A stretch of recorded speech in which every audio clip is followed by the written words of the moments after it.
Puji Tuhan. Selamat pagi Kak Beto, Bapak Aris. Pagi. Ya. Jiwa masih muda? Masih. Puji Tuhan. Tepuk tangan dulu. Ya. Terima kasih sudah menyempatkan waktu untuk dapat berbagi dengan teman-teman pemuda remaja. Kira-kira Kak Beto dan Bapak Aris sejak kapan mulai kenal Tuhan Yesus? Dari sejak lahir atau sejak kapan? Mungkin dari Bapak Aris duluan boleh.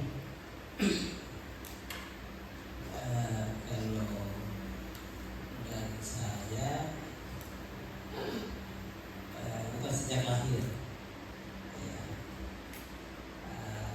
Saya mengenal Tuhan setelah bersama dengan istri, baru saya harus mengenal Tuhan. Jadi singkat cerita dulu bahwa ketika 8 tahun ya perjalanan hidup ini, selama 8 tahun bersama dengan istri ya, waktu itu kita belum menikah. Kemudian dari mimpi baru, ketika mimpi baru mengenal Tuhan. Nanti sebentar baru cerita. Berarti bukan sejak lahir. Bukan sejak lahir. Siap, disimpan dulu yang Disimpan lain. dulu. Ya, rahasia biar penasaran. Kak Beto mungkin, apakah kenal Tuhan Yesus sejak lahir? Ya, terima kasih. Halo.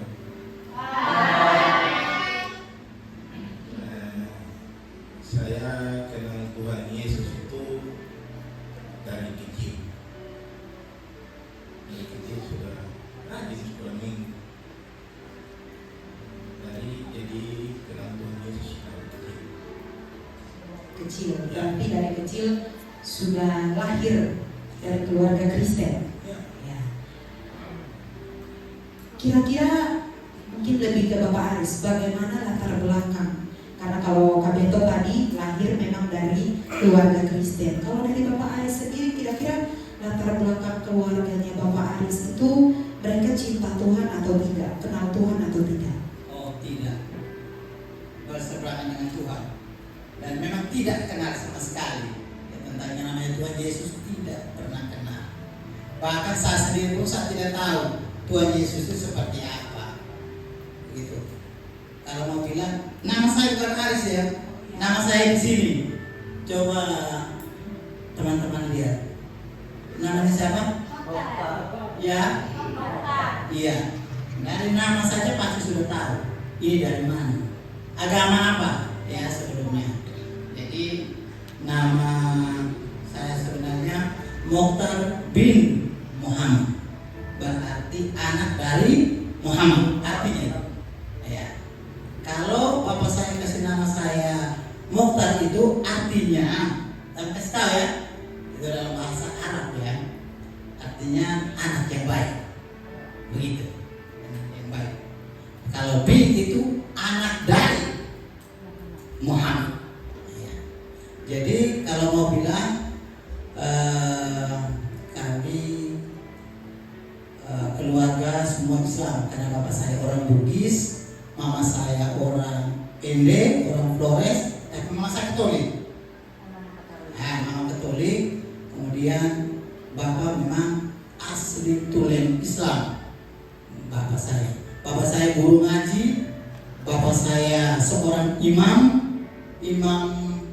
bagi orang Islam ya, bagi agama Islam, imam. Kemudian bapak saya juga seorang dai.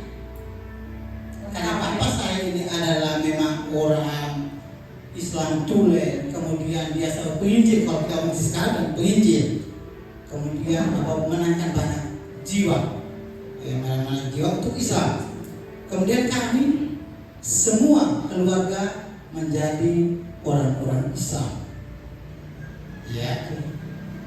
Berarti memang dari keluarga yang tidak mengenal Yesus. Baik.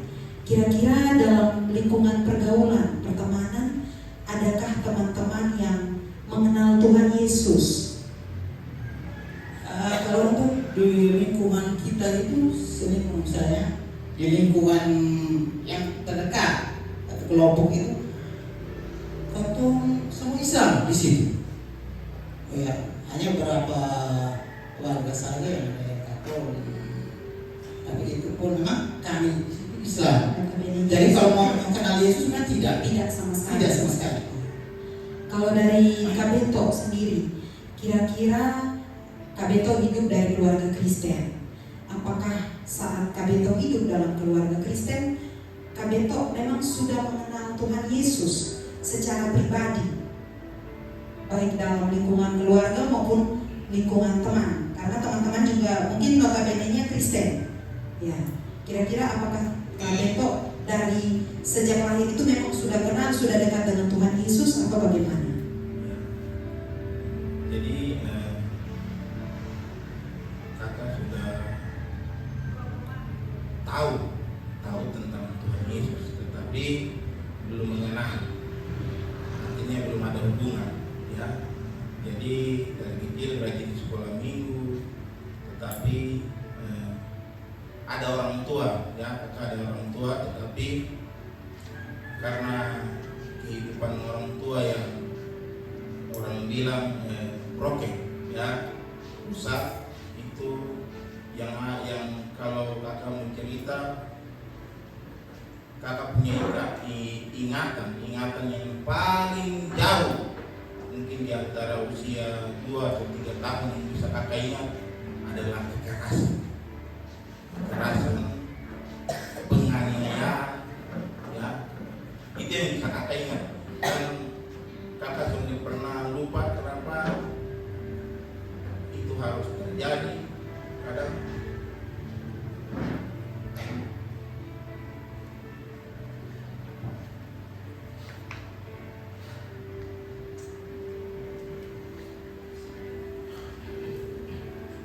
kakak selalu berdoa untuk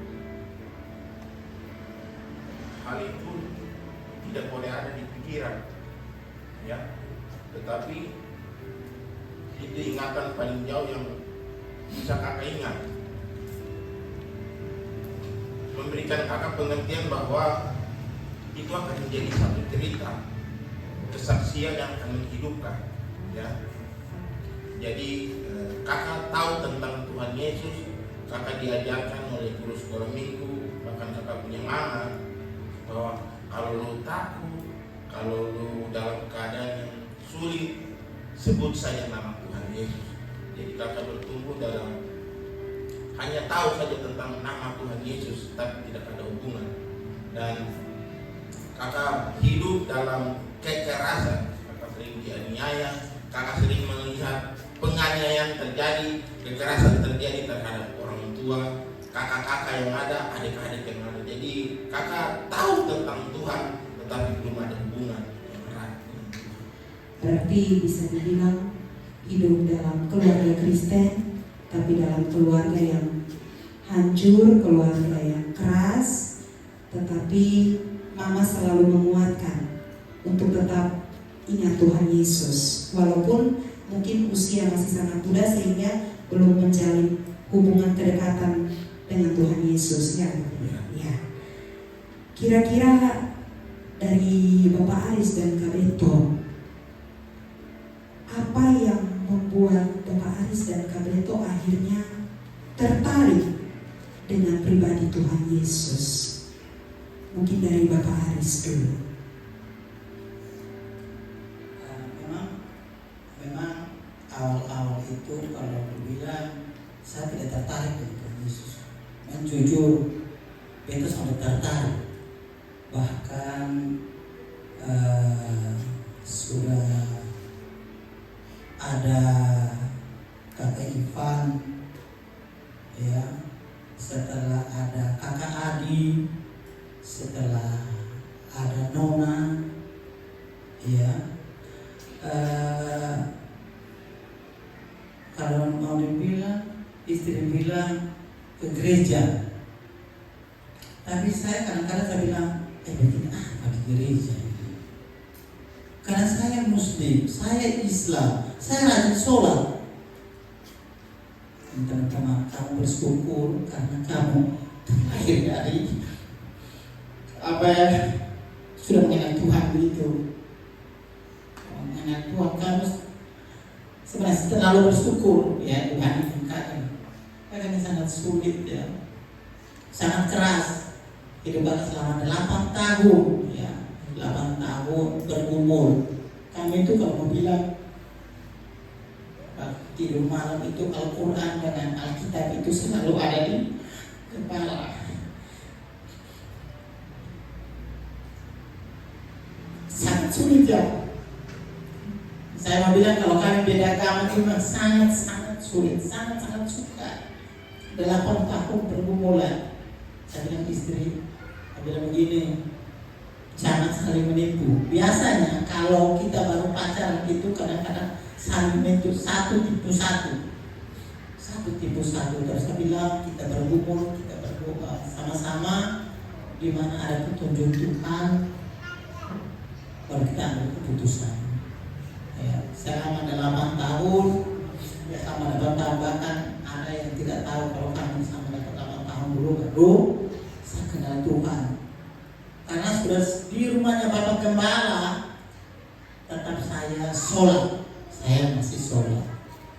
Tapi ketika saya masuk, istri bilang, walaupun pergi saja dulu dengar saya di gereja. Diajak. Istri untuk dengar saja di gereja. Walaupun tidak bikin apa-apa, tapi masuk bodoh. Keterangan gereja masuk bodoh. Mau khotbah, mau apa, masuk bodoh. Jadi kamu bilang, bagaimana sampai Tuhan bisa tangkap? Ya, berarti Bapak Aris punya pengalaman menikah dengan orang yang kenal Tuhan Yesus, yang hidup dalam Tuhan Yesus, sekaligus anak gembala. Tetapi Bapak Aris dengan iman yang begitu kuat dari sebelumnya, sehingga butuh perjalanan 8 tahun. Tapi bukan secepat itu berarti. Saat diajak untuk mulai datang ke gereja, awal-awal pasti hanya mengikuti saja. Ya, hanya mengikuti saja. Hanya dengar saja. Belum tertarik. Tidak tertarik. Iya. Kemudian di satu waktu tanggal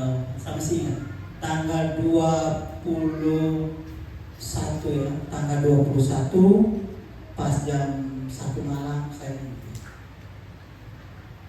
mimpi jam 1 malam saya mimpi ada seorang manusia, dia sangat jauh di atas sana, sangat jauh, sangat tinggi, tapi dia manusia kecil, dia anak kecil begitu, tapi dia pokok dengan kambing begitu.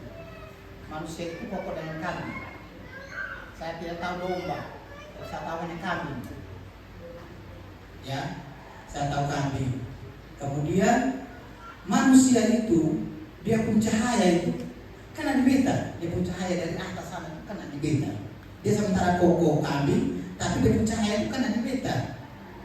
Kemudian dekat.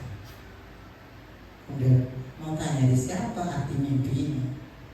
Terpaksa sebangun istri, kemudian ceritanya ini.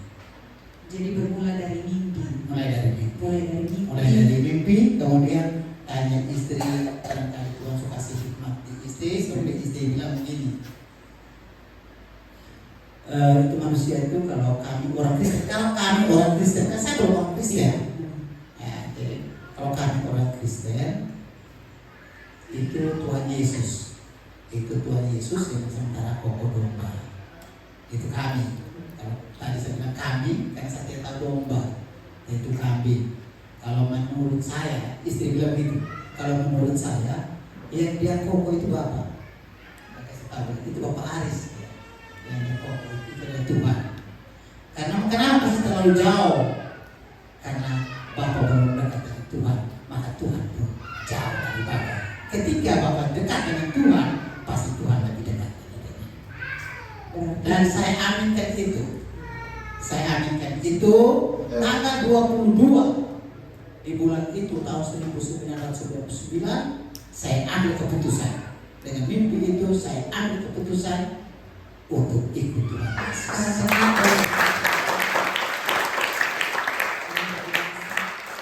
Pasangan juga berpengaruh. Ya, sangat pengaruh. Pasangan juga sangat pengaruh. Dan tidak mengajak untuk satu kali ikut, harus ikut saya. Tidak. Terserah, punya pergumulan sendiri, dan kami bilang terserah Tuhan. Dari situ ambil keputusan tanggal 21 saya mimpi tanggal 22 kasih tahu Bapak Kepala, tanggal 23 ada berapa 4 25 urus surat, tanggal 28 Oktober pada hari Sumpah Pemuda kami nikah.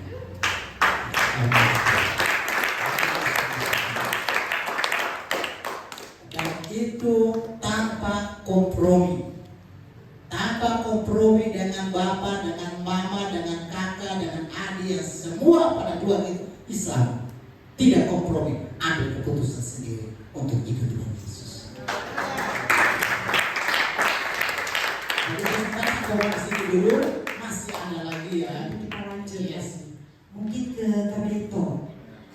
Kira-kira dari perjalanan hidup Kak Beto dalam keluarga yang mengalami kekerasan, apakah akhirnya Kak Beto memutuskan untuk hidup sesuai dengan keinginannya Kak Beto dalam masa muda Kak Beto?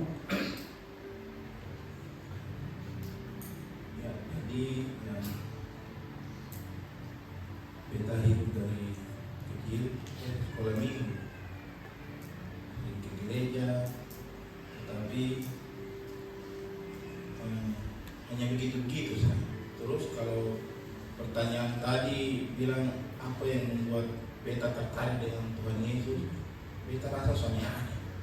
Ya, ke gereja hanya dulu sampai nyanyi-nyanyi kincang, hanya begitu-begitu saja. Jadi soalnya ada hal yang tertarik dari Tuhan Yesus buat beta. Ya. Jadi beta perjalanan sepanjang hidup yang beta jalani, tadi beta bilang di awal bahwa beta peringatan paling jauh yang beta ingat adalah kekerasan. Beta dianiaya, kakak-kakak dianiaya, orang tua dianiaya, sama beta pulang. Ya. Itu terjadi hampir setiap hari.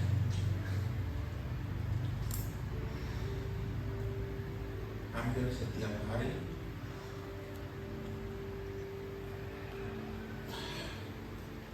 Kadang kotong dibilang bosong ini beta bukan beta kuat, bosong keluar dari rumah. Beta dari SD sampai puncak beta hancur. Beta di SD kelas 6. Waktu itu pas beta mau ada ujian kelulusan, orang tua ada pukul, ada tua lempar dengan hammer. Beta lihat langsung, hanya karena jarak hanya 10 meter, hammer dia punya belakang cabut-cabut aku masuk di sini 42 jahitan. Nah, beta lihat langsung, beta sendiri. Beta bapak bilang, kalau lu mau ikut lu mau lebih, beta bukan dukung bapak. Ya. Beta sudah tahu lagi sekarang yang mau urus beta sama. Beta ku kakak sudah menikah, yang di atas beta 2 orang, yang satu masih kelas 2 SMP, yang satu dia tergabung dengan mental. Beta mau taruh beta punya harapan kepada siapa?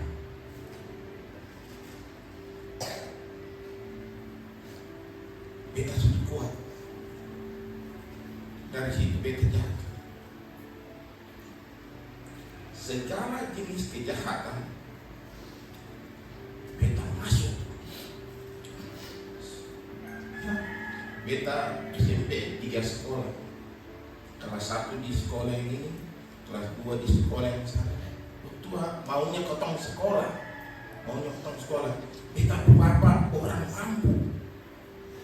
Kotong tahun beta waktu usia 2 tahun, kotong sudah ada auto 2, 1994, rumah besar. Ya, beta bapak kerja di bank.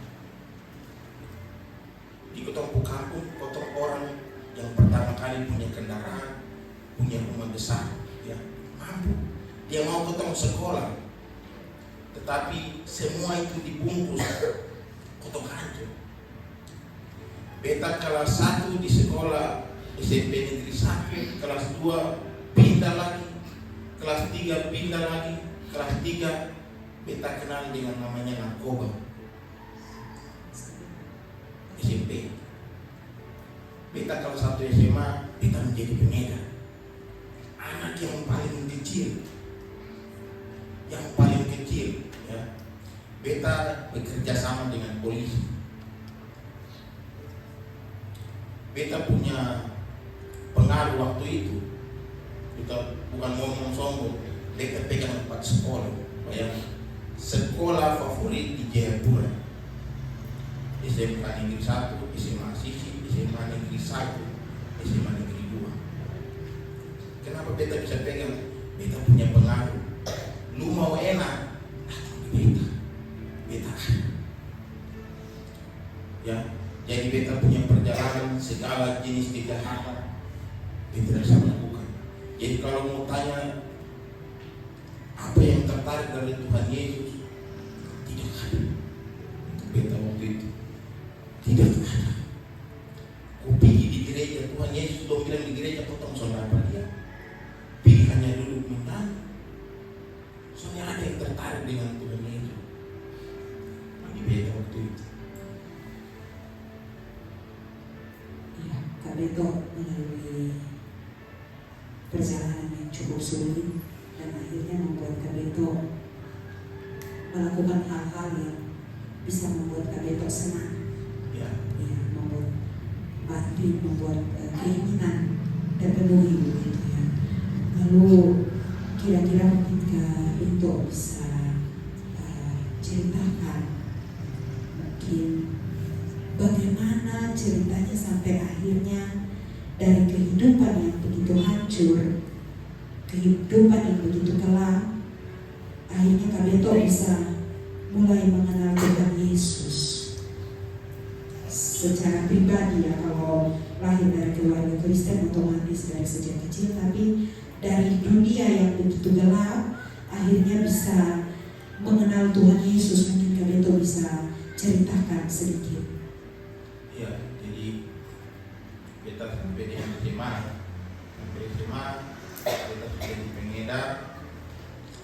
Itu beta belum tahu minum-minuman keras. Ya, beta pertama belajar isap rokok, dari isap rokok beta mulai masuk di narkoba. Beta suka minum. Ya, teman-teman semua batato, beta suka. Anting dong ini, beta suka. Ya, sampai SMA beta menjadi pengedar. Kelas 2 SMA beta pindah sekolah lagi. Karena sekolah sudah jelas, waktu kasih pindah. Kelas 3 lagi sudah jelas, kasih pindah lagi. Jadi beta SMP 3 sekolah, SMA 3 sekolah. Yang terakhir beta jadi ketua kelas. Maka itu sekolah dong tahu sejak hancur. Ya. Kemudian beta tidak punya harapan kepada siapapun. Ya, beta tidak menaruh harapan kepada siapapun, apalagi kepada Tuhan Yesus. Beta tahu saja bahwa apapun yang beta lakukan, kalau mau mati, mati sudah. Tidak ada orang yang ngajak beta untuk mari perlu perbaiki diri. Soalnya orang tua sudah tak bisa. Ya. Kemudian ini beta ingat persis tahun 2011 bulan November tanggal 11, beta simpan ganja dalam kamar dengan kapasitas 10 kilo. Ya. Itu beta sudah dalam daftar pencarian orang. Beta anak paling kecil, ya. SMA kelas 3, beta simpan ganja dalam kamar 10 kilo. Lalu orang-orang yang kenal dengan bapak tua dan di kepolisian mau kasih tahu ke kakak-kakak. Dia beta pembapak kecil, dia bilang kasih tahu dia berhenti sudah, karena ini dong sementara mau cari untuk tuntaskan, bersihkan sekarang. Informasi itu beta dapat, jadi beta hidup hanya ke kabupaten satu, ke kota yang satu. Beta ada uang, beta jual ganja, beta uang banyak, ya. Jadi beta lalu begitu saja. Terakhir tanggal 11 bulan November, beta simpan itu ganja.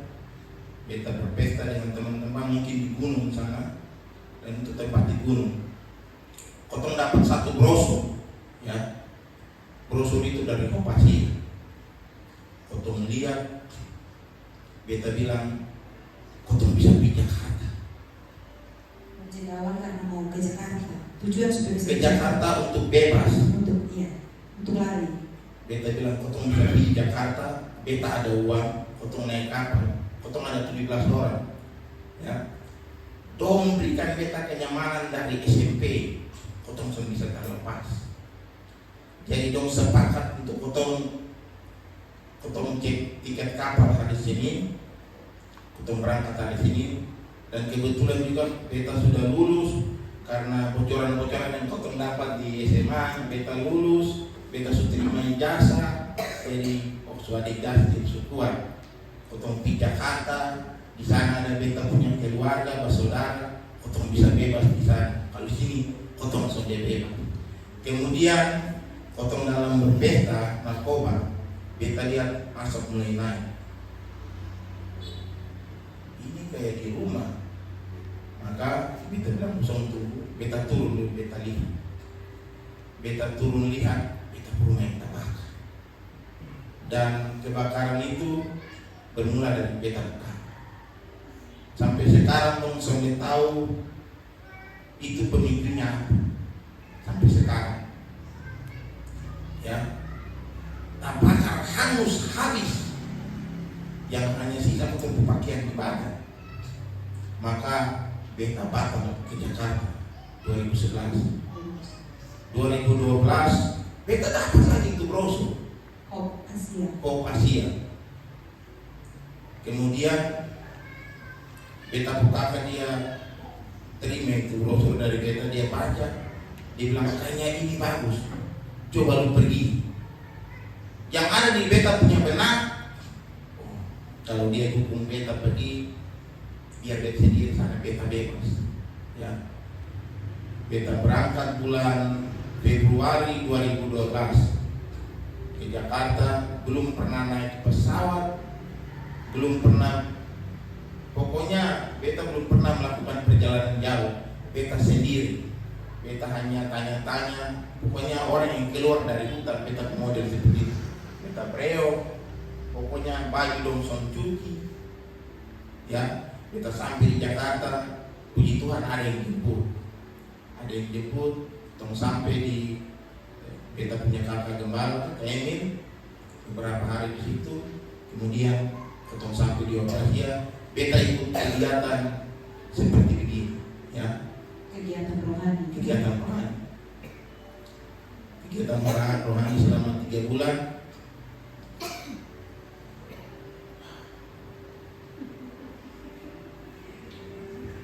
Kasih tepuk tangan dulu.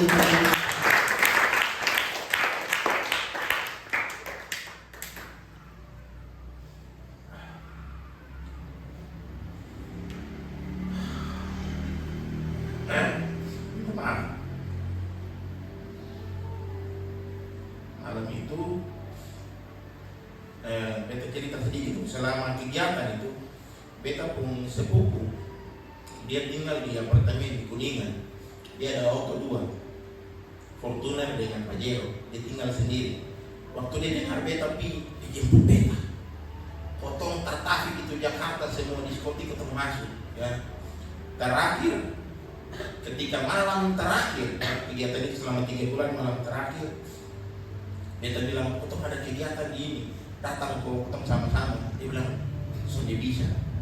Itu sudah bisa karena Pokoknya di alasan banyak. Jadi beta bilang habis kegiatan baru jemput beta ya. Beta saya tahu malam itu kegiatannya itu ada kegiatan doa pelepasan. Doa pelepasan. Ada tim yang datang, beta sudah lupa dong nama-nama, tetapi tong disuruh buat lingkaran, kemudian tong suruh tong tulis apa hal yang harus mau lepas. Berarti kurang lebih kayak dari malam teman-teman. Ya. Apa hal yang harus mau lepas supaya harus bebas ya. Yang ada di beta benar tentang bebas lagi ya, kita membebas. Jadi yang beta tulis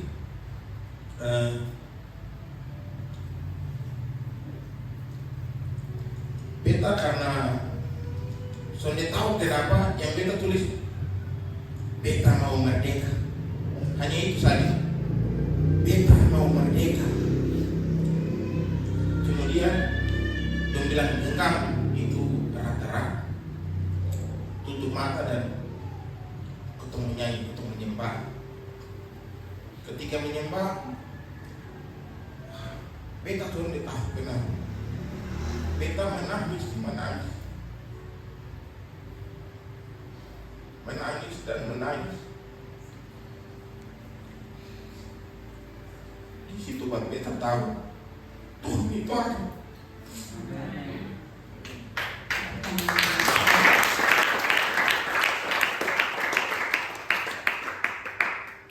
Dan beta mengerti bahwa Tuhan itu ada. Maksud dari dong suruh potong tulis ini, Tuhan mau tolong beta untuk lepas. Maka sementara menyembah, beta buka lagi itu kertas, beta lari cari bolpoin, beta sonde mau hidup seperti kemarin, beta tulis, beta sonde mau hidup seperti kemarin, beta pamit doa, Tuhan tolong beta.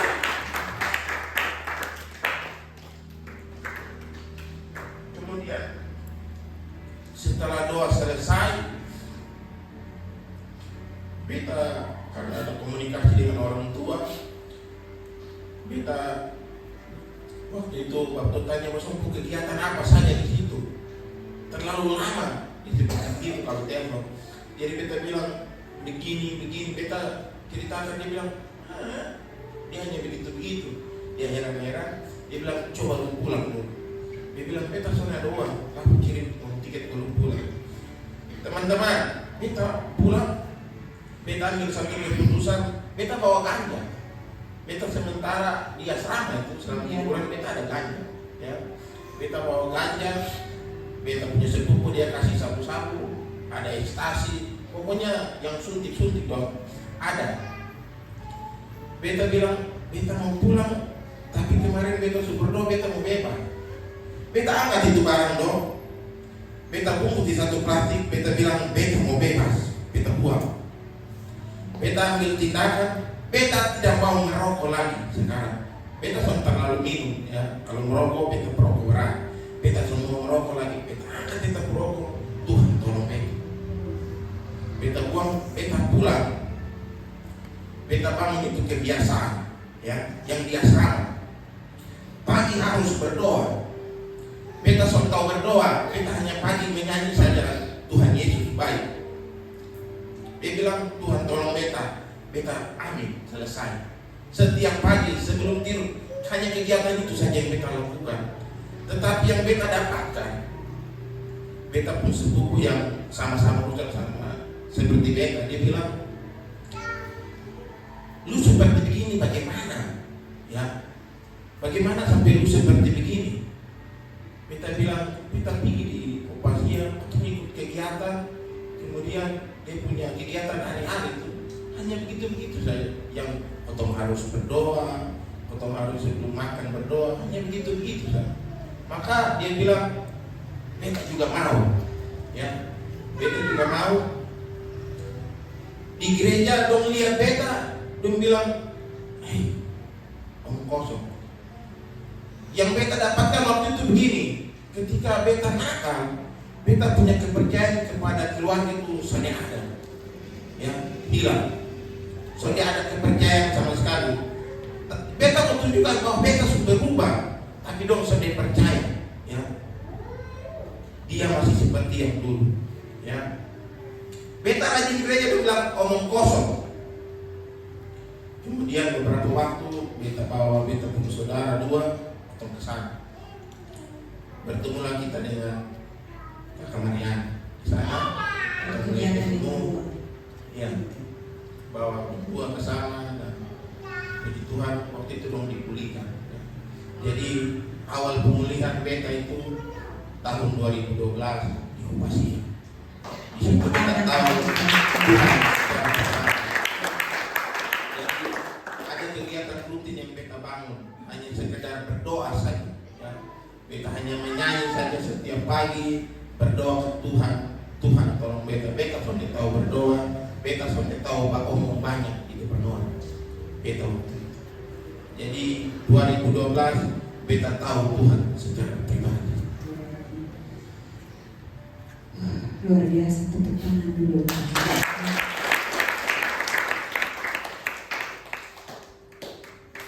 Perjalanan hidup yang luar biasa Tuhan tumpahkan. Kalau dari Bapak Aris sendiri, setelah mulai kenal Tuhan Yesus, mulai terima Tuhan Yesus, tadi kan Bapak Aris sempat cerita bahwa Bapak Aris juga kuat dengan iman yang sebelumnya. Otomatis Bapak Aris punya kepercayaan dengan iman yang sebelumnya itu juga kuat sekali.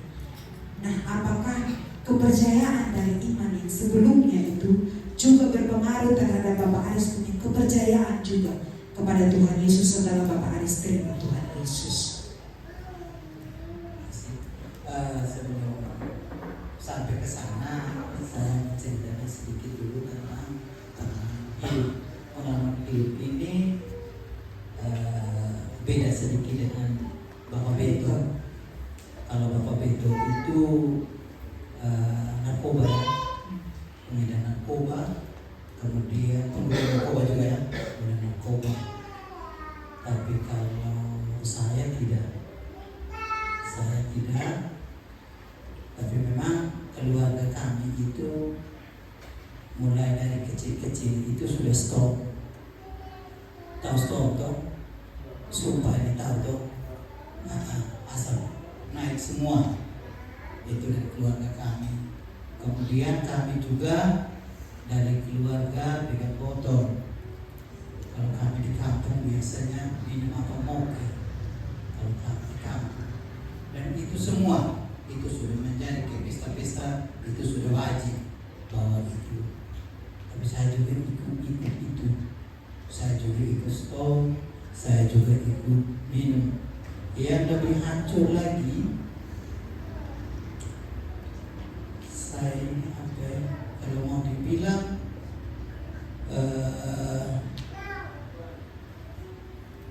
dari SD sih, memang kita sudah minum, SD sudah minum, SD juga sudah stop. SD sudah minum. Iya, kami SD, kita di SD negeri, kemudian masuk SMP, kita di madrasah Sanawiyah, madrasah Sanawiyah SMP. Di sekolah Islam. Iya, di sekolah Islam. Saya di sekolah Islam memang. Tetapi kita sekolah di situ, anak-anak lain kita lihat agak sopan-sopan begitu. Tapi kalau saya agak brutal sedikit, karena kalau saya sudah minum, berarti saya brutal. Nah, saya brutal. Dan saya brutal itu bukan dari itu, saya brutal dari SMP. Itu sudah brutal. Kemudian orang ajak saya bilang, weh kalau kamu begini, kalau kamu ikut bela diri, weh kamu tambah hebat. Nah di situ kita tertarik dengan itu. Beta sangat tertarik. Weh kalau beta itu pasti kita hebat lagi. Akhirnya saya ikut waktu itu tahun 97 saya sudah ikut bela diri. Pertama saya ikut tinju, yang kedua saya ikut karate, kemudian yang ketiga saya ikut pencak silat. Ya, saya ikut pencak silat. Tiga perguruan saya ikut. karate. Saya tidak apa-apa ya. Saya ikut karate itu hanya hampir 1 tahun ikut karate. Kemudian saya ikut tinju karena pukulan ini terlalu banyak. Saya geger. Saya ke sekolah juga sudah tidak betul. Malah kalau guru kalau marah, saya keluar jendela. Begitu. Kalau terlalu marah, saya lompat jendela. Begitu. Jadi saya bilang kayak ini, saya tambah hancur ini kalau ikut begini. Akhirnya saya lepas tinju, saya lepas karate. Ya kalau guru karate itu seorang ibu, seorang dokter Gina waktu ini. Kemudian mereka ajak lagi untuk ikut pencaksilat. Ya. Kemudian saya ikut sampai di SMA. Saya itu mulai dari TD terus sampai di Kupang, saya masih ikut. Nah sampai di Kupang ini tahun 80 ke atas itu di Kupang itu gelap. Ya, masa-masa kita itu sangat gelap. Saya brutal tambah lagi. Di Kupang itu saya sangat brutal dengan ilmu saya yang cukup lumayan ya. Kalau mau dibilang ilmu bela diri saya cukup. Saya tinggal 1 langkah lagi, saya suruh naik namanya istilahnya pendekar tingkat 1. Ya, ilmu silat cukup tinggi, tinggal 1 saja yang saya belum ambil. Kemudian sampai di Kupang itu karena pergaulan setiap hari saya berkelahi, setiap hari. Bukan hanya 1 minggu, 2 minggu, tapi tiap hari saya berkelahi. Tapi apa? Saya dari kampung, tempel di sini, tempel di kepala, semua tempel habis dengan itu obat-obat itu. Saya bukan hanya ikut bela diri murni, tetapi saya banyak tempel-tempel. Yang ada bata di perut, ada banyak sekali jimat-jimat, banyak sekali yang namanya akar-akar, semua ada. Dari yang baca sampai yang tidak pakai baca, saya ada. Kalau mau coba sekarang pun bisa, tapi tidak bisa kalau bisa. Ya. Jadi dari situ sebelum saya mengikuti saya ikut Tuhan, memang kehidupan sebelumnya itu memang terlalu brutal sampai segala macam kita punya obat apa segala macam. Karena saya waktu itu semua bertobat yang tadi, saya bertobat itu sesuai ikut Tuhan, kemudian datang di Bapak Gembala, saya ambil keputusan ikut Tuhan. Bapak Gembala bilang semua itu harus dibuang, ya harus dibuang. Kalau mau ikut Tuhan yang benar. Karena prinsip saya bahwa ilmu saya itu lebih dari segala-galanya. Ilmu saya lebih dari segala-galanya. Kemudian hidup saya mulai hancur. Kemudian saya mau berbalik sama kita bilang tadi. Kemudian saya ikut di gereja. Kemudian ada di sana ada satu lagu di gereja itu yang sampai hari ini menjadi lagu favorit, yaitu Di Tengah Ombak. Lagu Di Tengah Ombak. Jadi ketika itu dengan itu lagu yang bilang Di Tengah Ombak, semua tahu ya lagu ini. Di Tengah Ombak. Kita supaya kita nyanyi dulu ini lagu favorit sehingga kita sampai bertobat dengan ini. Karena ini lagu juga. Kita sama-sama nyanyi ya.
jauh untuk mengenal Tuhan dan mempunyai iman yang kuat di dalam Tuhan.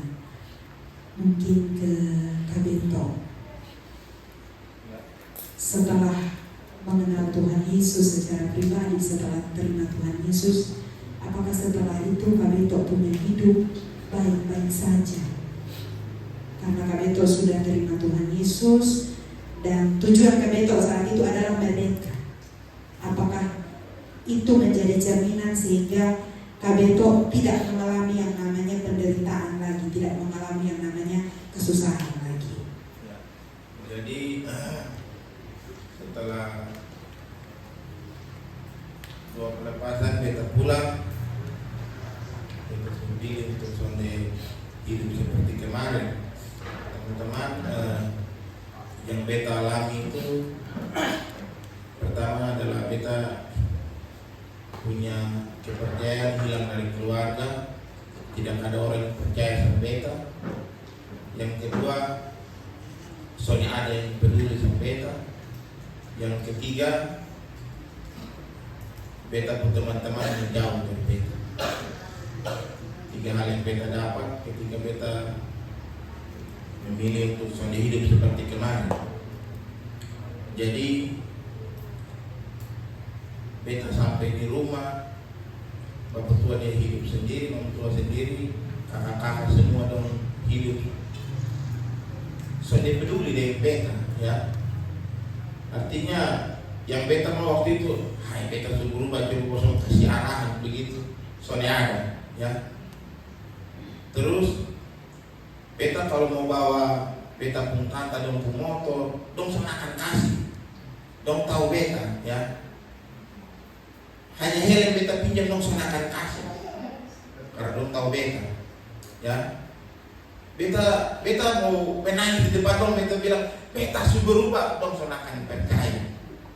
Kemudian beta pun tempat ternyaman masa remaja sampai dewasa, beta pun teman-teman.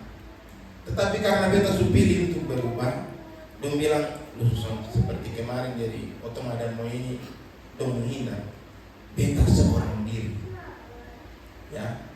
Beta sendiri, beta sudah tahu kenapa beta memilih untuk tetap pada kegiatan itu. Pagi bangun harus berdoa, malam tidur, sebelum tidur harus berdoa, ya. Tapi beta sendiri sudah ada yang perhatikan, ya. Sebelum kembali ke Jakarta dengan beta sepupu, beta jatuh. Itu Piala Eropa tahun 2012 waktu Spanyol final dengan Italia.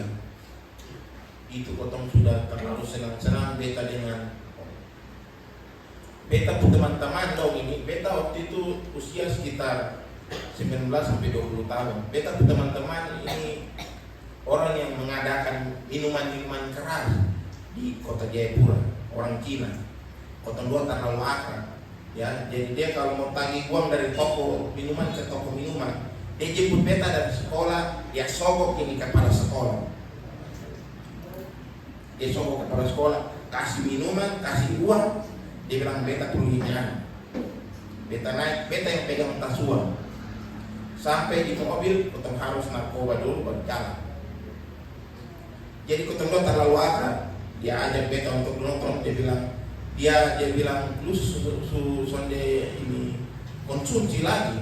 Dia bilang sonde karena terlalu senang, karena tidak ada perhatian dari siapa-siapa, beta jatuh, ya. Beta ambil itu barang, beta pakai lagi. Beta pulang, beta langsung tak tidur. Pagi bangun beta menangis, ya.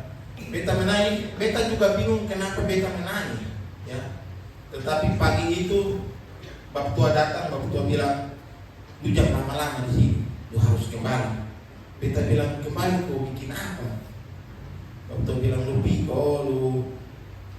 cari tempat kursus bahasa Inggris di Jakarta, lu kursus bahasa Inggris di sana karena ada peluang untuk kuliah di luar negeri, ya. Waktu dapat jatah untuk kuliah di luar negeri, waktu dapat jatah ke Jerman, ya. 2 orang. Jadi beta kembali dengan 2 orang ke Jakarta, kemudian mengikuti angkatan selanjutnya Opasia. Beta ketemu dengan Ray Mama di sana dan potong menikah. Teman-teman, dalam perjalanan untuk beta tetap dekat dengan Tuhan itu tidak mudah-mudah, ya, tidak gampang-gampang. Karena beta mau jujur bahwa dari beta memilih untuk dekat dengan Tuhan sampai kepada menikah dan menikah sampai ke beberapa tahun ke depan, beta rasa beta masih sendiri, ya. Tidak ada yang peduli. Tetapi beta terus bangun itu kegiatan, ya. Beta mau berdoa pagi, beta mau berdoa malam sebelum tidur. Yang beta dapatkan apa? Beta tahu Tuhan punya rencana dalam beta itu indah. Beta tahu hari esok itu akan seperti apa, ya. Beta tahu hari esok akan cukup, hari esok akan baik-baik saja. Dan itu yang beta jalani terus, ya. Beta lihat hari besok ini seperti gampang-gampang saja, ya. Dan beta punya kepercayaan itu dia terbangun, ya. Beta terlalu pede mengiring Tuhan, ya. Dalam situasi apapun beta terlalu pede, ya. Beta sonde ada uang, beta sonde ada apa-apa. Beta yang beta dapat dari Tuhan ketika beta punya hubungan yang beta bangun itu, Tuhan pelihara, Tuhan sertai.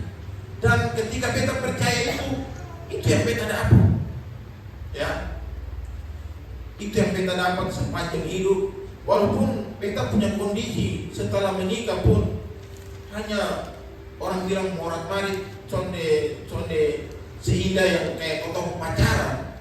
Tetapi yang beta lihat Tuhan dia sertai, ya. Masalah terlalu banyak, ya. Kayak beta waktu masih muda, semua tinggalkan. Sonada yang peduli dengan beta nih, semua tinggalkan. Tetapi beta pun rasa damai sejahtera yang tuntun beta untuk terus bangun pagi berdoa, malam sebelum tidur berdoa. Itu dia tetap ada, ya. Dan di situ beta tahu bahwa Tuhan itu beta usaha, Tuhan itu beta Bapa, Tuhan itu beta teman. Jadi beta punya kepercayaan kepada Tuhan saat ini tidak akan terusik dengan keadaan apapun, ya. Tidak akan terusik.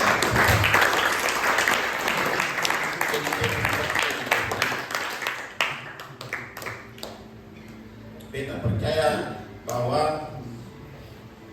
ketika kotong ada hubungan yang baik dengan Tuhan, Tuhan akan melakukan segala sesuatu itu indah, ya. Makanya kemarin di sesi pertama itu beta bilang, beta dapat satu kata inspirasi itu adalah kepahitan, ya. Kepahitan itu dia seperti racun, ya. Potong yang minum itu racun, potong berharap itu hari yang mati. Beta terlalu sakit hati dengan beta Bapa. Beta bukan dipulihkan karena rasa sakit, kepahitan, ya. Kepahitan itu dia yang melahirkan kejahatan, ya. Beta bakalai dulu, tapi beta terlalu bakalai. Beta pimpin anak-anak untuk bakalai, beta provokator. Beta kasih mabuk dong semua. Beta karena penjual narkoba, beta uang banyak. Beta beli minuman, kasih mabuk dong semua. Beta suka sekolah mana, beta bawa dong untuk pikas hancur. Guru-guru lain, ya. Tetapi ketika beta kenal dengan Tuhan, semua itu menjauh. Teman-teman, Tuhan hibur beta terus, ya. Sampai dengan hari ini Tuhan masih hibur beta, dan beta percaya bahwa setiap dari kita ada visi Tuhan yang Tuhan persiapkan, ya. Secara khusus buat kita pribadi, ada visi Tuhan yang Tuhan persiapkan untuk menjadi terang bagi lingkungan, bagi keluarga. Tepuk tangan dulu, teman-teman.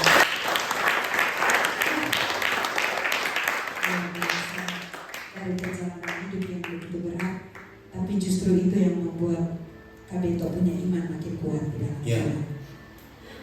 dari Bapak Aris sendiri mungkin bisa ceritakan kira-kira setelah menerima Tuhan Yesus, gampang-gampangkah hidup ini, atau justru Tuhan bawa seperti apa setelah mulai terima Tuhan Yesus?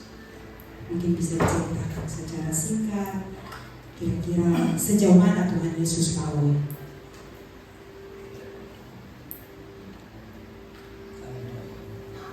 Setelah kenal Tuhan, setelah ikut Tuhan, ya, seperti tadi Bapak Peter bilang, tidak kuat dengan doa, ya. Dan waktu itu memang kalau mau dibilang, ya hidup yang baru menikah ini, yang bilang namanya butuh perjuangan. Ya, semua butuh perjuangan. Tidak semudah apa yang kita pikirkan. Ya, kalau bilang menikah itu gampang. Ya, kalau menikah itu gampang. Tapi jalan hidup ini sangat sulit. Sangat sulit. Yang tadi saya bilang apa? Yang dapat sesuatu apapun yang dari dunia ini gampang-gampang saja. Ya gampang. Yang dapat dari dunia itu gampang. Ya. Sampai orang bilang apa? Di atas langit masih ada langit. Dan saya percaya bahwa mereka bilang di atas langit masih ada langit. Kenapa? Yang di bawah langit, yang di atas langit, itu Yesus yang bersama. Sangat luar biasa.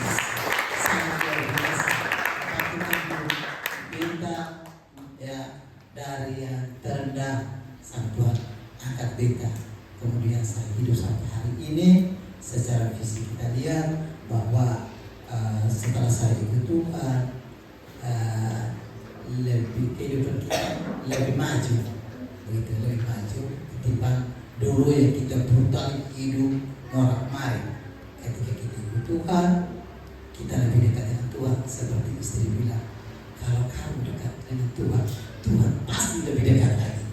Karena kamu masih jauh, Tuhan bilang apa? Karena lu jauh dari betanya, beta itu jauh. Tapi ketika lu dekat, ya sampai lu bilang, engkau jadi sahabat. Dia dari teman dekat, teman yang akan terus. Kenapa? Saya paling teman, paling sahabat. Ya ketemu Tuhan. Kenapa? Ketika kita duduk, kita cerita dengan Tuhan. Ya kemarin kita cerita, kita sampaikan kita bermaksud. Tuhan menjawab kita pun maksud. Ya, dia hidup mulai pelan-pelan berubah. Ya, karena kalau ikut Tuhan, apa yang kita minta Tuhan akan kasih. Seperti yang laki-laki, ya teman-teman laki-laki perempuan ini, sekarang coba kamu minta. Ya. Kadang-kadang kalau minta, kita kalau orang tua sayang kita minta apa sah? Dia bilang kalau iya. Apalagi ini kita di surga. Ketika kita punya niat hati, kita duduk di bawah kaki salib, Tuhan pasti kabulkan apa yang kita minta. Amin. Yakin. Tangan itu Tuhan Yesus.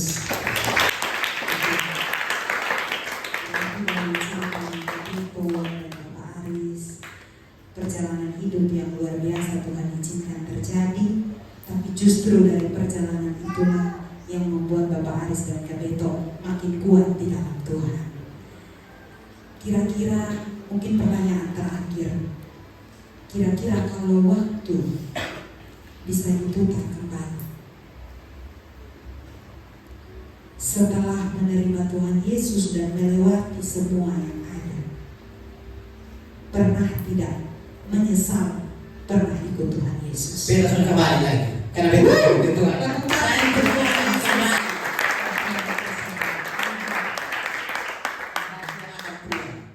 Ya, saya tidak akan pulang. Sekali di mana Yesus tetap ada. Amin. Amin. Begitu mungkin kalau seandainya waktu bisa diputar kembali dengan melewati begitu banyak kehidupan sampai sekarang ini setelah mengenal Tuhan Yesus, apakah pernah terbesit penyesalan mengikut Tuhan Yesus? Sudah, ya. Karena yang kita dapatkan ketika ikut Tuhan, hal-hal yang tidak pernah kita bayangkan, ya. Jadi malah beta menyesal kalau tidak melakukan sesuatu untuk Tuhan hari ini. Jadi kalau mau bilang beta menyesal ikut Tuhan, soalnya akan menyesal. Malah beta menyesal kalau sudah buat sesuatu. Tepuk tangan untuk Tuhan Yesus.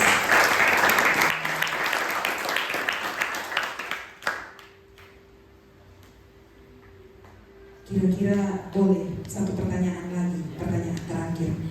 Kira-kira dampak apa yang Kak Bento dan Bapak Aris sudah bisa lakukan untuk Tuhan dari kehidupannya Kak Bento dengan Bapak Aris? Mungkin hari ini jadi kesaksian buat teman-teman pemuda, tapi mungkin dampak apa yang paling berpengaruh mungkin bagi keluarga atau bagi gereja, apa yang sudah Bapak Aris dan Kak Bento lakukan yang menunjukkan bahwa Bapak Aris dan Kak Bento sudah dimerdekakan oleh Tuhan.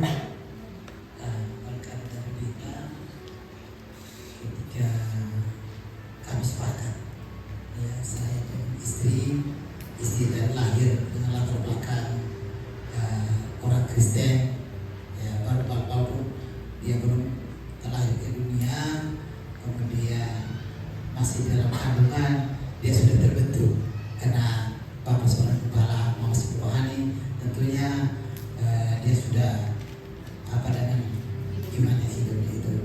Kemudian dari kita yang latar belakang lahir, kemudian saya Islam dengan segala macam kebutaan saya. Ketika saya ikut Tuhan, bertobat 100% ikut Tuhan, maka kami setelah kami sudah sama-sama, kemudian lahir Ivan, lahir kakak Adi, lahir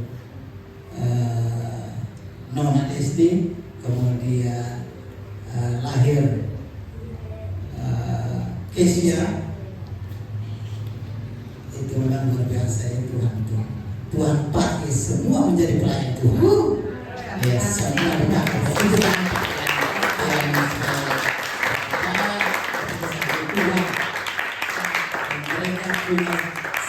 mereka punya cita-cita. Kakak Ivan itu dari kami serahkan untuk Tuhan, yaitu sampai hari ini ya sekolah teologia, sebenarnya setelah pulang dari sana berbatukan di gereja ini menjadi batu gembala untuk sementara. Kemudian cita-cita yang kedua, anak kedua ada cita-cita jadi polisi. Karena kami punya berpikir waktu itu kakak jadi pendeta, adik jadi polisi, Nona jadi perawat, sementara yang lain yang satu cita-citanya masih umum ambing ya. Tapi puji Tuhan hari ini menjadi pendeta. Semua menjadi pelayan Tuhan. Itu yang nampak. Satu keluarga full untuk Tuhan Yesus. Dari Kak Bento. Ya, dampak dari ikut Tuhan. Beta pernah punya satu doa. Beta buat janji sederhana dengan Tuhan. Beta bilang waktu itu setelah menikah ketemu ke Jayapura, tinggal hampir 1 tahun lebih, 1 tahun. Beta bilang 2018 masuk 19. Beta sudah pernah puasa 1 minggu, tetapi ini puasa rantai, pagi puasa, sore buka. Jadi beta ambil satu langkah, beta berpuasa, kemudian beta buat satu janji sederhana dengan Tuhan. Ya, beta bilang, Tuhan, pulihkan rumah tangga dari beta punya orang tua. Beta akan menjadi hamba Tuhan. Ya, teman-teman, belum ada pemulihan, beta ambil keputusan untuk sekolah Alkitab. Ya, dampak yang kita dapat, beta pun bapak dan mama dipulihkan.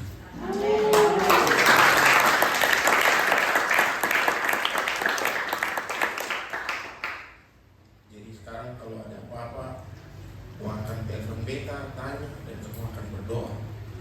Dukung kami di dalam doa, dukung kami di dalam doa, begitu terus. Yang beta lihat adalah Tuhan bekerja dalam potong punya jantung, ya.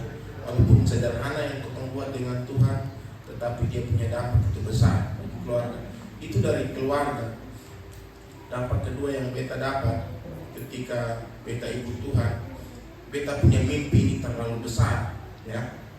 Hari ini beta omong, ya. Beta punya mimpi itu menjangkau generasi muda, menjadi anak-anak yang berintegritas.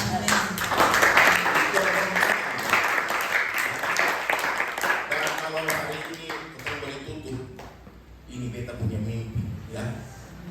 Kita boleh jalankan kegiatan selama 3 hari, ini beta punya mimpi, dan ini visi dari Tuhan.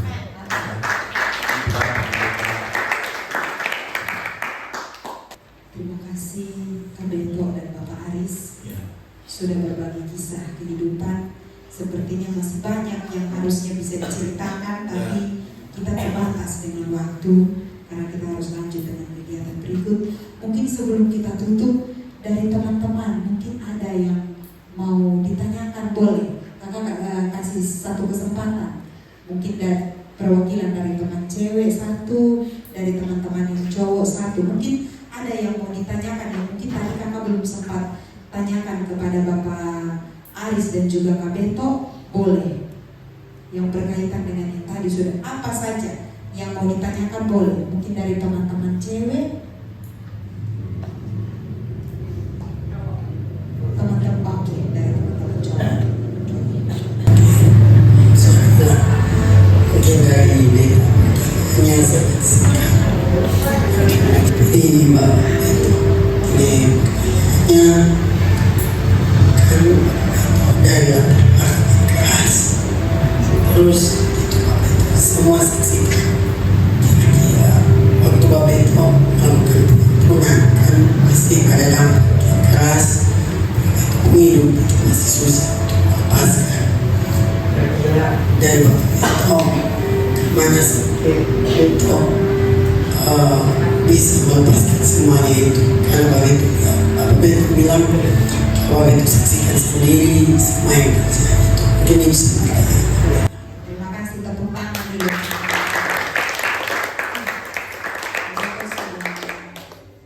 Konek dengan pertanyaannya, bisa langsung dijawab. Pertanyaannya bagaimana sampai Bisa kita melepaskan bisa melepas pengampunan. Ini dia punya rumus agak sulit, ya. Lepas pengampunan, teman-teman.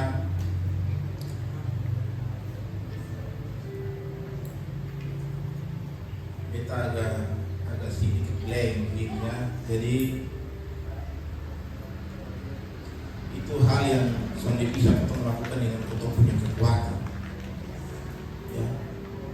Potong tidak bisa hanya mengandalkan orang lain untuk Mariko tolong beta potong begini sampai bisa, ya.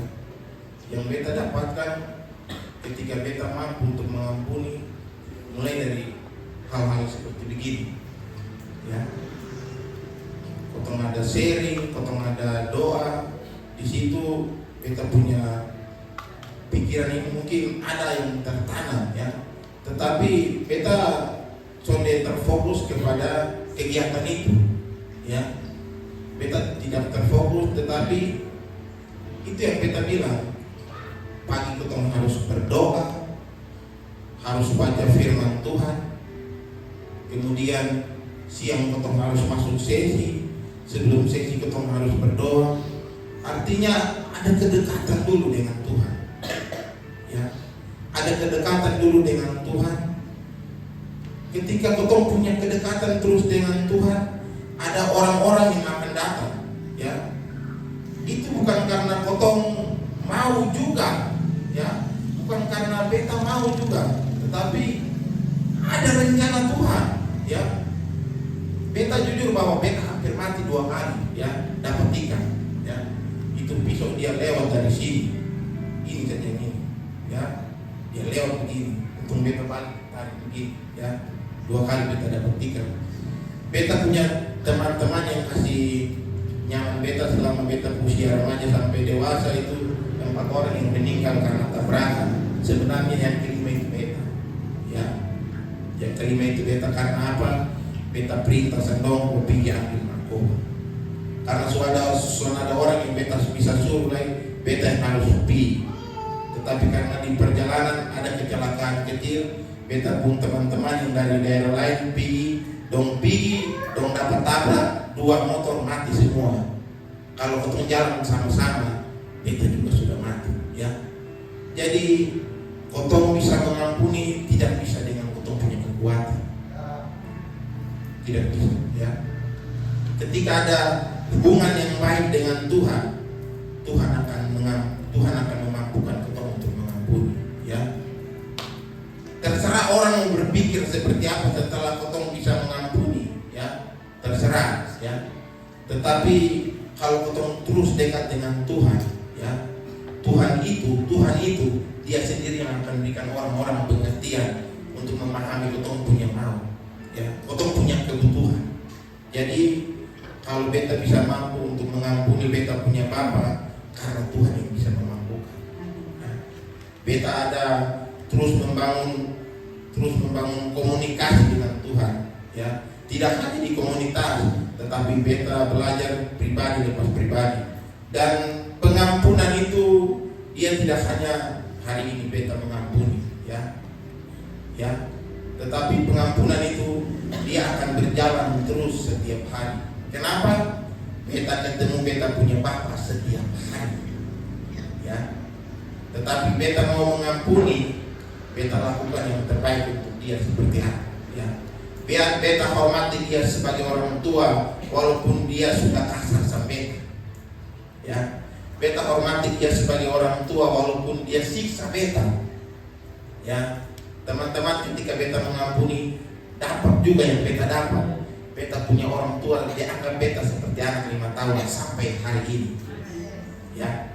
Dia perhatikan beta sampai kepada pelayanan, ya. Bukan karena dia hebat, ya, tetapi kalau beta bisa mengampuni, Tuhan memampukan orang-orang untuk memperhatikan kita punya hidup, ya. Bahkan orang terdekat, ya. Dia yang beta rasa begitu jauh dengan beta, hari ini dia lihat beta seperti anak 5 tahun. Apa-apa dia harus telepon, tanya kondisi dan keadaan seperti apa, ya. Jadi untuk bisa mengampuni tidak bisa dengan kekuatan. Harus ada komunikasi yang terus berbangun dengan Tuhan. Tuhan akan memampukan kita untuk setiap hari mengampuni. Itu saja.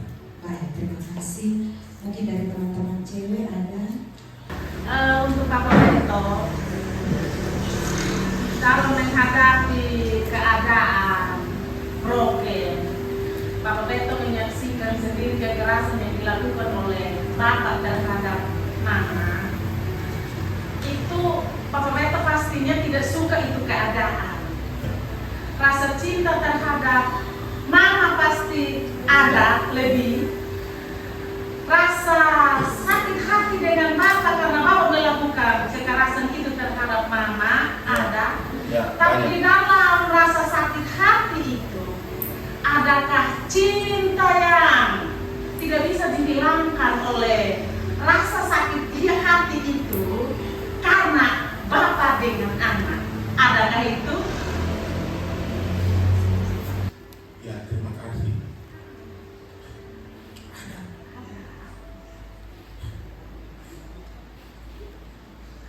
Jujur Bapak, beta anak paling disayang, ya. Anak laki-laki yang bungsu, anak kelima dari 7 bersaudara.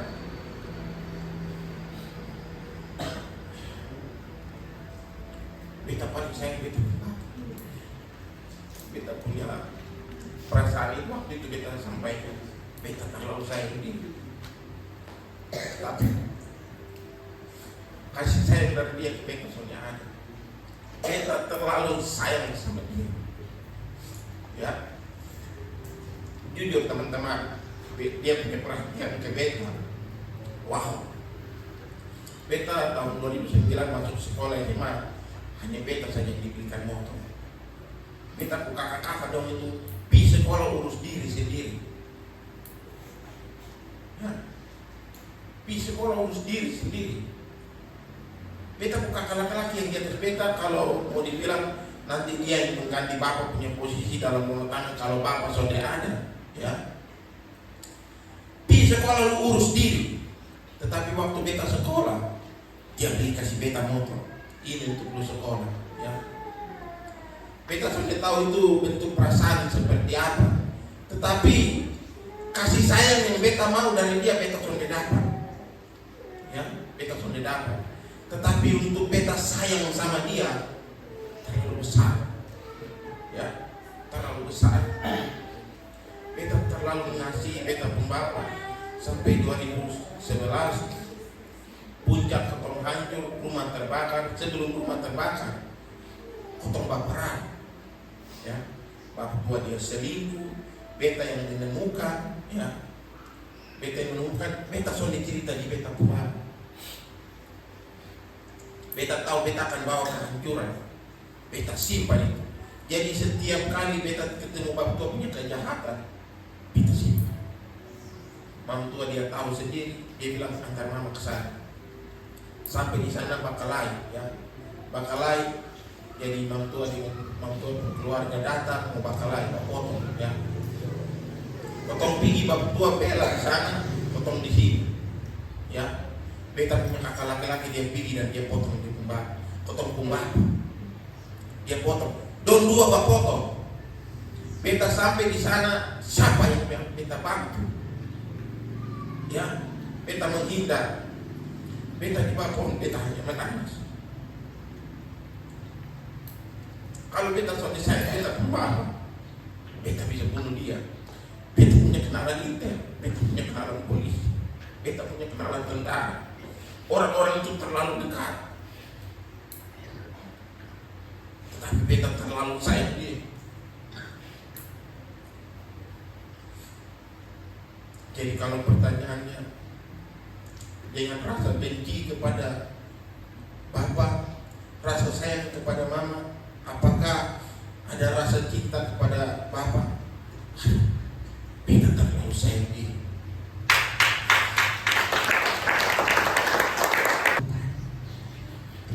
Sekali lagi Kabito dan juga Bapak Aris buat pengalaman hidup yang luar biasa. Mungkin satu pesan terakhir dari Kabito dan juga Bapak Aris buat teman-teman pemuda remaja yang ada, bisa jadi bekal buat mereka untuk ke depan. Kalau dari Bapak Aris, hanya satu saja tadi. Ya, Bapak Aris sempat tadi bahwa segala sesuatu kalau kita dekat dengan Tuhan pasti apa yang kita minta Tuhan pasti berikan. Itu saja. Bapak yang kakak itu, ya, dia punya kata yang pernah di kelas 1 SMP beta dengar. Dia bilang begini, jika tidak ada pundak untuk bersandar, masih ada untuk bertumbuh. Dia disebut Tuhan. Beta ingat dan tidak pernah terlepas. Sekarang baru beta mengerti. Waktu beta sendiri, semua tinggalkan, hanya Tuhan yang jadi teman yang setia. Ya, pesan dari beta, beta ulangi lagi bahwa jangan simpan itu kepahitan.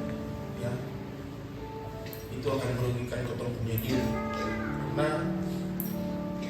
kebencian, kepahitan itu dia akan melahirkan hal-hal yang buruk, ya, sampai kepada kejahatan. Tetapi kalau kita mau lepas, teman-teman, visi Tuhan yang besar itu akan terjadi.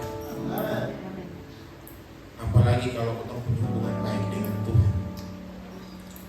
Jadi bangun hubungan intim dengan Tuhan, belajar bersandar kepada Tuhan. Tuhan berkati. kita berikan tepuk tangan dulu. Beserta Yum, tundukkan kepala di hadapan Tuhan.